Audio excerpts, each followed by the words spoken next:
Hey everybody, Edwin the Magic Engineer, and I'm going to make a real quick video about something that's really been bugging me for a lot of years here. I've been really irritated at the whole Christmas light thing, how like every year it seems like there's always at least a couple strands of mine that go out, and that always made sense in the past when you had incandescent bulbs. And you'd have to like switch through the bulbs and figure out which one was bad, and thankfully they had sockets on them so you could replace the socketed light and then get the strand working again. But then when they shifted over to LEDs, since from my engineering school background, I know that LEDs, they last forever, right? I mean, that their burn time, I mean, it's not literally forever, but they last a really long time and they almost never burn out. Like for like typical daily use, what normally happens is like the DC power supply that's going to the LED or the connector or something actually fails before the LED is. So when LED Christmas lights came out, I thought for sure, okay, we're going to have Christmas lights that last for like ever, right? Turns out no. Well, what happens, and this is where my pet peeve comes in. The same manufacturers that made the old light strands, they started making the new light strands with LEDs, but they actually started putting them in sockets, like as if the LED is going to burn out, and then you're going to go to the store and buy a new LED and put it in the new socket, right? And the price of the strings goes up because all those sockets cost money to put in. And honestly, like how many of you watching this have ever bought a new LED and put it in the socket because the LED is the thing that failed? So after all these years, I looked back over all my strands and it was almost always the socket that had the problem. You know, you pull the LED out and then you look and then the little prongs on the back of the LED are like all like corroded or the socket's all rusted. Just the whole thing, there's just junk inside of there, right? So I've wanted to do something like this for years, but I'm finally going to do it. And I'm going to show you guys what I'm actually going to do. And this is kind of fun for me because exactly things like this is what I do. This is how I play when I want to do something fun, like a tinkery kind of project. So here's what I got. I went to the store and I got a bunch of LEDs and 2 strands, because I'm going to do a couple different things on these to see which method actually works better, right? And so one of the things I'm going to do is I'm actually going to take these LEDs out. Here, I'll show you. I'm going to actually, this is an old incandescent, but I'll show you what, basically. I'll just take the old socketed ones and I'll pop the LED actually out. Then I'll put a little bit of grease inside that socket. And in fact, that's actually going to be a specific grease that's actually meant to help contacts and things not corrode and such. It's called like a contact grease, and I don't even know for sure if I got the right one there. But the idea is get a little bit of contact grease in there so this socket is not going to rust or anything, and then put the lights in, verify they work, and if they work, then see if that strand lasts a really long time. And that's a really simple, cheap solution. The other solution that I'm going to do is a little bit more complicated and maybe possibly out of some people's range. What I'm going to do is I'm going to take some of these other ones and I'm literally going to pop that little LED. I'm just going to open this thing up and rip that LED out. So I've got the 2 strands coming off and then the LED. And then I'm going to splice into this wire and I'm going to solder that sucker right onto the wire. No socket. So there's less of all this nonsense. You just got an LED just soldered right on. But then the question is, like, well, you got all these electrical contacts exposed, so it can still rust or something. So I got a couple things I'm going to try.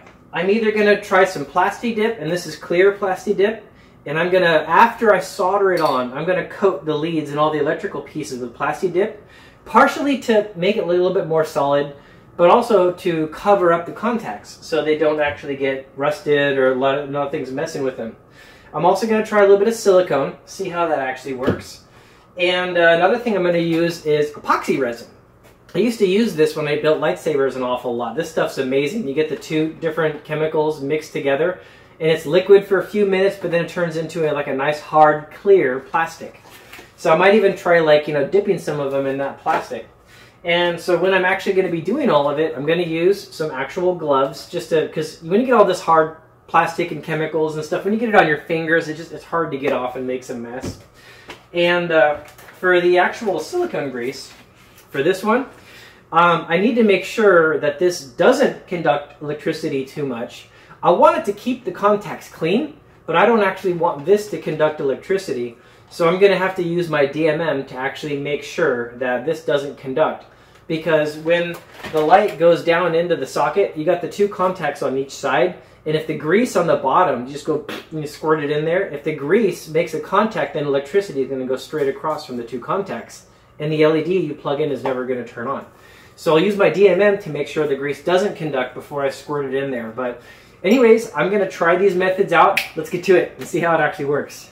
Okay, let's try this first test here. So first I'm going to open up this box of LEDs. This is a new box, so I know it's not going to be messed with. First I'll verify it works. So yeah, it does. Yay. Okay. And then I'll get out my contact grease. And you know, sometimes I just use the package itself to actually verify that stuff is working the way it should. Okay, so now I'm just going to squirt a little bit of contact grease on there. And you guys might not be able to see, it's just a little dot of clear grease that actually just appears right there. So now I'll just turn on my multimeter and I'll flip it over to kilo ohm region. Because based on, I bet all these LEDs are only going to have a few milliamps of current going through it. And so if you got like 4 volts put across it, DC, which is probably fairly typical, if you got like 1,000 ohms of resistance, that's like 4 milliamps of current. So these guys are going to have a resistance somewhere in the range of like a few hundred ohms to 1,000 ohms to really impact them. If the resistance here is larger than that, then we don't care. So now, first I connect these guys together and I see that it conducts very well on my meter. Put it there so you can actually see. Now let's try this. I'm touching the dielectric now, touching this material, and I've got these points almost touching and nothing. And now they're actually touching. So yeah, there we go. So the liquid does not conduct electricity, which is very good. That means we can actually use it as a contact grease. So now, I know I don't have to worry about it, no safety issue or anything like that. So now I'll go to the next step, and that's, hey, can I actually take this strand and fill all these things with this grease and have this actually work for me? So, yeah, apologies guys, give me a sec. Get these undone. Yet nerds love these kinds of projects. This is what we live for. I know. My life's pathetic sometimes. Anyways, so I'll flip this little case up and I'll take the LED out. And as you guys can see, there's a tiny little wire on one side, and that is literally coming out the back of the LED. And then there's a wire on the other side. And that's really the very thing that we want to make sure gets protected. But what I'm going to do is I'm going to take this little socket and I'm going to squirt just a little bit of grease in there.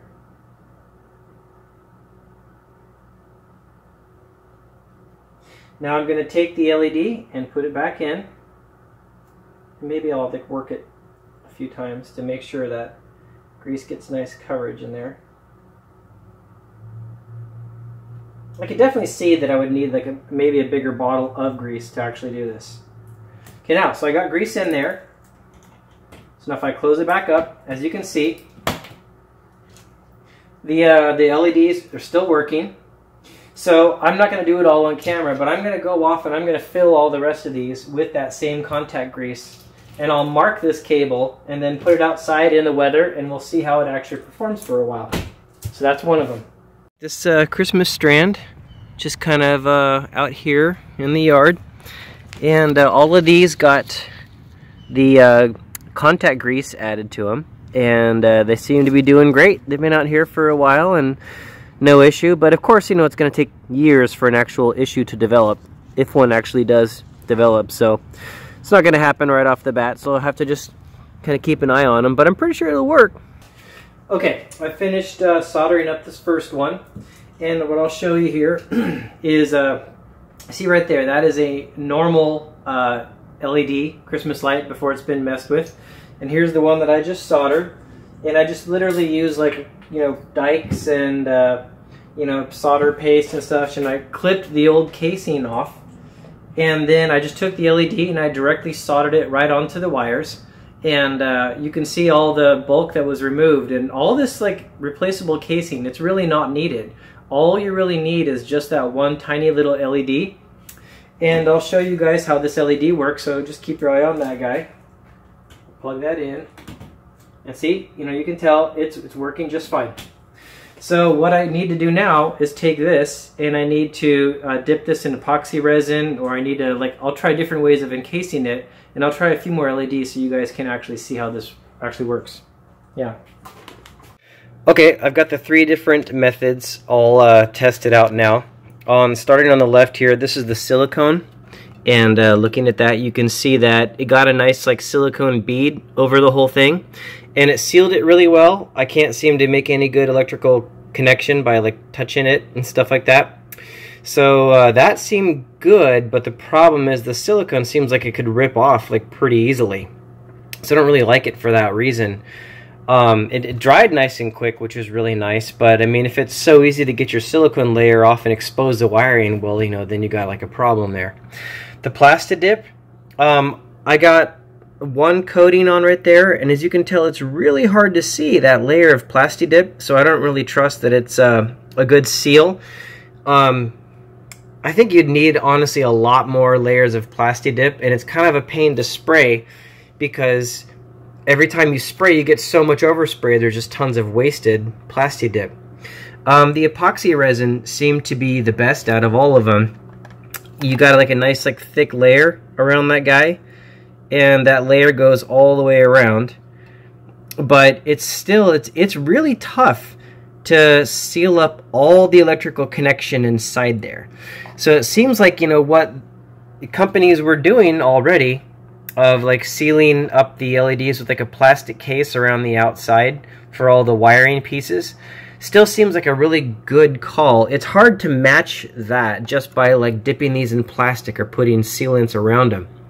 So it seems like what you'd probably want to do is get something wrapped around the electrical connections after you've soldered them, and then maybe get some epoxy on the outside of that, almost like a fiberglass is kind of what I was thinking.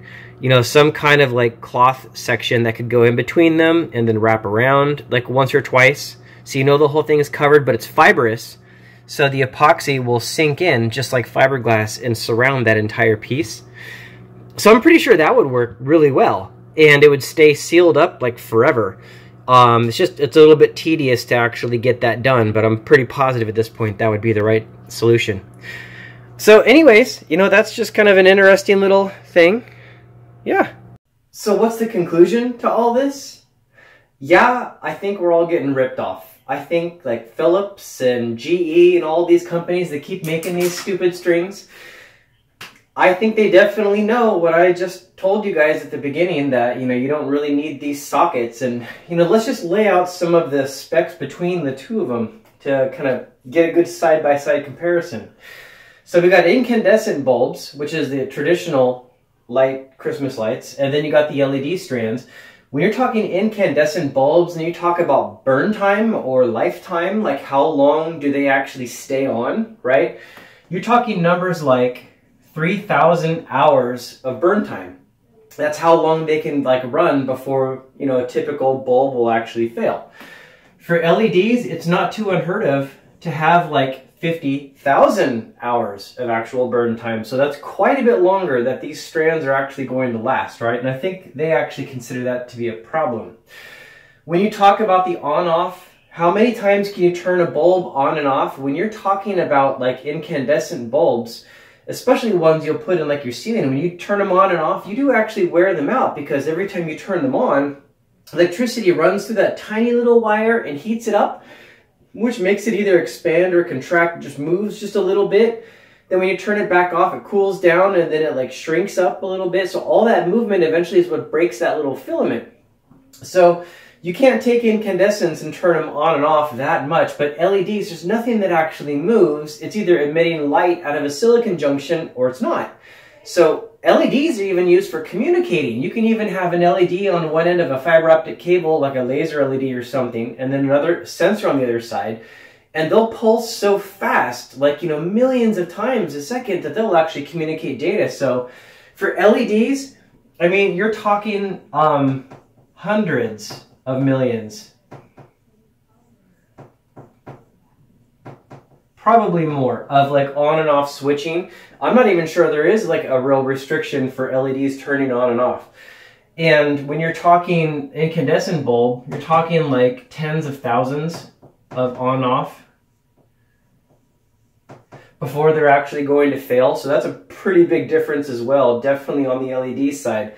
When you're talking the amount of power, an incandescent bulb will use between like 5 to 7 watts of electricity.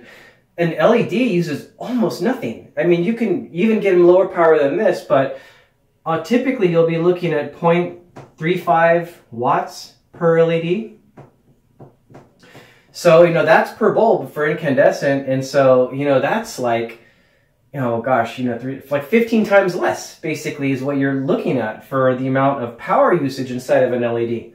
And so this column I'm calling, this row I'm calling damage. That's in, if you like hit the light, you know, when you shake that little filament inside an incandescent bulb, you cause it to wiggle and that can cause a failure, right? LEDs don't really suffer that problem. If you break the strand, you can cause a problem. But I'm going to call this one for damage protection. I'm going to call this bad, and I'm going to call this very good. An LED that's sealed up inside of a container and that its wires are not wiggling, you can take a lot of shock on those things and they're just going to keep going. Now, in terms of rust, I'm going to call both of these, it's kind of like an even shot, basically. Because it's not the LED itself that ever corrodes or rusts. I mean, they wear out eventually after a really long time. Usually the reason why LEDs or incandescents will like fail based on something like this is like those little leads that come out of them, depending on what kind of material they're made out of. There are some that are made of aluminum, and that's not going to rust so much.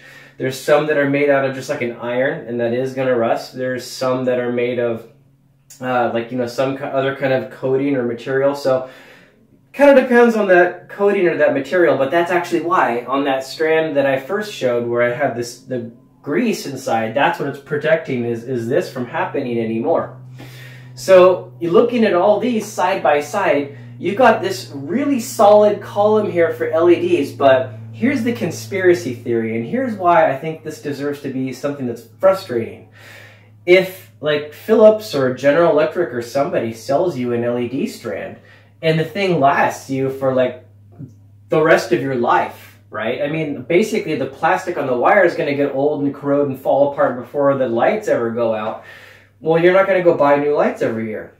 So they definitely know this. Most likely all these LED producing light companies like Philips and General Electric and all them, they're putting sockets on these things because they want them to fail, because they want you to go out and buy them again next year, which is exactly why I'm making this video, because I think that's really messed up to do that to consumers. And that's something that I've understood for a long time, but I really wanted to communicate it because I want people to watch this and get a little bit frustrated about it. Because when they look at something like this, they advertise it to all of you as like using way less power and, you know, like how, you know, pretty they are, and then, you know, they'll have all these little, you know, flashy things they'll talk about. But this one right here is a big problem because you buy them and you're never going to buy them again, right? You put them up on your roof and they're just never going to fail. So I think that's why they don't ever really bring that out. So now you know, you've been told that's where it's basically at.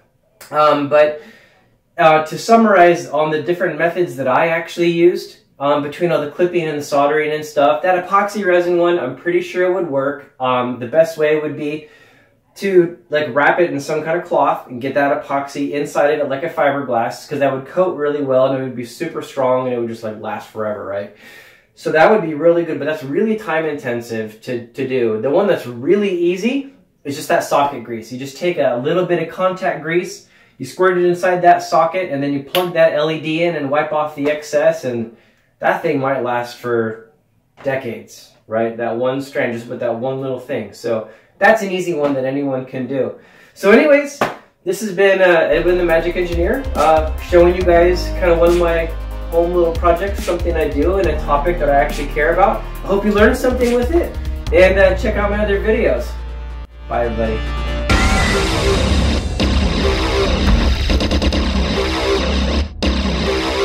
We'll be right back.